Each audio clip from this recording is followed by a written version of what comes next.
guys, for today's video, kuanday tanong, magluto na ta, hapon na diri, sumauday na isudan nila amo karon. So nagpainit na po ko og mantika. Unya ang air fryer, gipainit na pod nako. Oh, so kana lang karon ang atong recipe. Dili pa kainit ang air fryer, guys. Ato yun na siyang painiton. So, kape da ita, guys. Magkape-kape ta. So, kape. Black coffee tayo. So, init na siya, guys. Ato nang ibutang ang atong manok. So, be careful do na. Basig mapasok ka. Ana siya, guys. So, gimarinate na ako na siya, guys, no? Gimarinate na ako na siya. Ana siya, guys. O, ara, nabutang na ako tanan.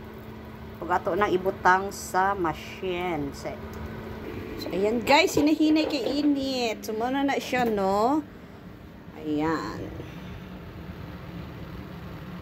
Ayan. So, ato lang hulaton nga, once nga mo green na siya, guys, ibig sabihin luto na siya. So, dirita sa pikas, kay magprito taog.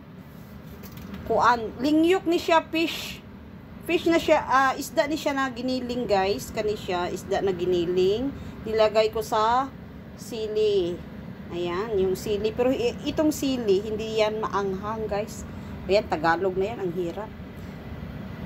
So, ayan. So, ato na ibutang ang sili. Nahinay lang, kay basig mapasok ka, no? Nahinay lang yun. So, nabutang na nato siya, guys. Tara na siya. Guwapa kaya kong sili. Sabi niyang guwapa ka, oh. Ganahan kay sila amuan ang mukaon. Binlan na tawon ko nila isa ka buok. Oh. So, atong balihon, guys. So, ana na siya. Guwapa kay pagkaluto, oh. Oh, diba?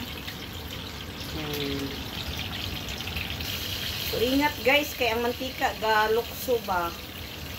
So, ano lang siya, tama na siya kaluto, guys. Kung ano na siya. So, ato nang haunon ni siya, guys, kay luto na ni siya.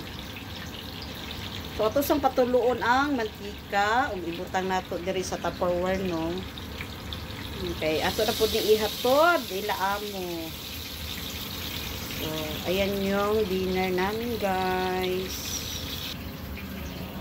So, ayan guys, no? I-try nyo guys. Sarap to. Ito yung mga gusto-gusto ng mga Chinese. Ayan. Ayan siya guys. Dalawa. Tingnan natin to guys, yung chicken. Ayan, sunog na. Pero hinaan na natin siya guys kasi malapit na siyang maluto. Ayan. So, ayan, balikan ko kayo guys pagluto na. So, ayan guys, buksan natin. Ayan, luto na siya guys. Yummy, yummy guys. Ayan. So, ayan lang guys, no. Thank you for watching. Bye-bye.